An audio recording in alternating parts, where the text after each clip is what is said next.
So tell me about yourself. Well, I'm 43 years old. I've been married for 25 years. I have two sons. One of my sons is married, and I have a granddaughter. Um, I'm a very family-oriented person. I like to spend time with my family when I'm not working. Tell me about your past work experience. Um, for the last going on 15 years, I have worked with Grifols Biomet USA, and in that time I've held several positions.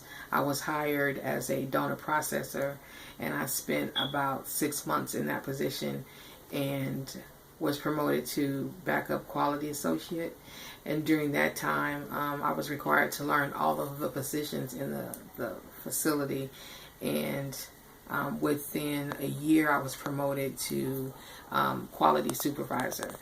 And I remained in that position for about 8.5 years and was promoted to compliance manager. And I've been doing compliance since '09. And so I've been there almost 6 years now as a compliance manager. Describe a time when you worked well on a team. Well, it started off once a year. The compliance department that I work in would put together a seminar to teach other quality supervisors in our company how to perform focused audits.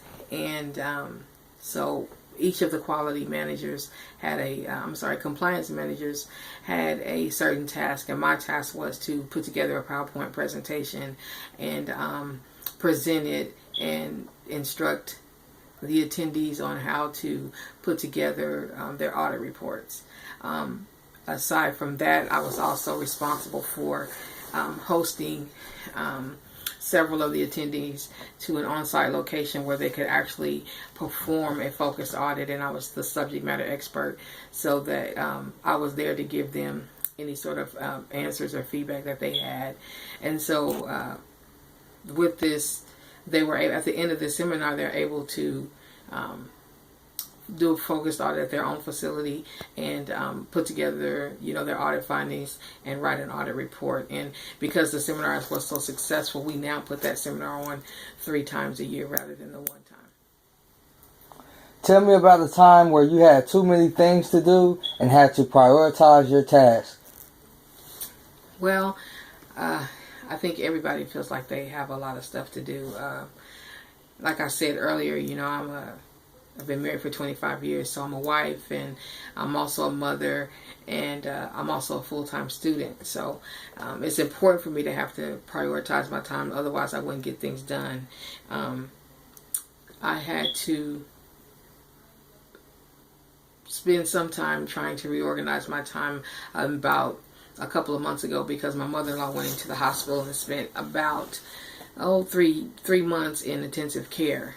And so I had to figure out how I could be there for them and still get my work done and still be a student. And unfortunately, my schoolwork kind of fell behind.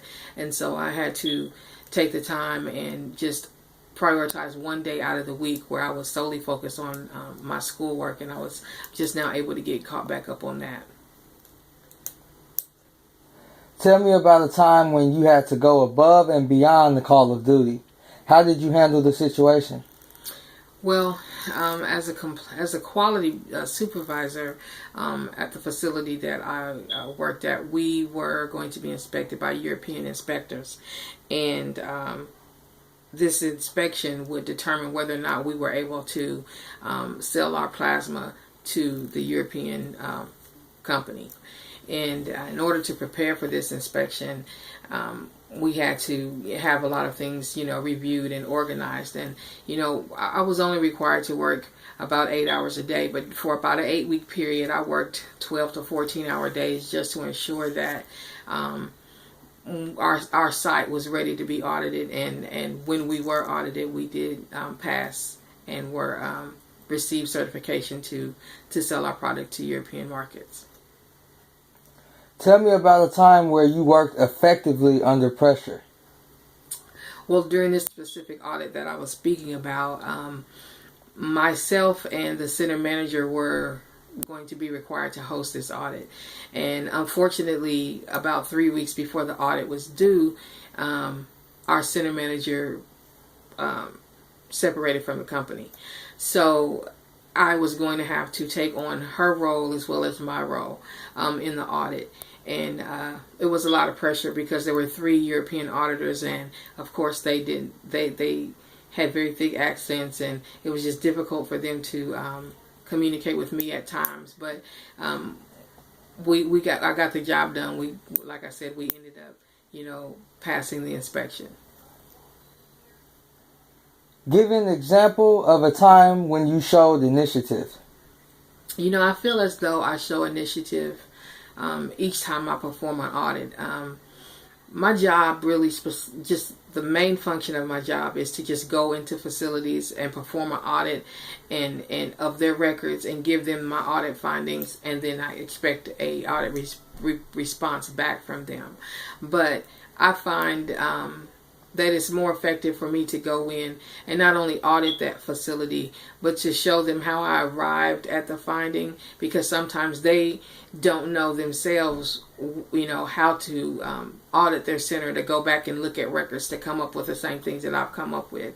And so I take the time to do that, and I also help them to come up with corrective actions, because I feel, I've had the experience, number one, 8.5 years of being a quality supervisor, and so I know what it is to be in that position. And also I've had the opportunity to audit many centers and see the different corrective actions that other centers have come up with that help them to answer their responses. So I try to pass that information on.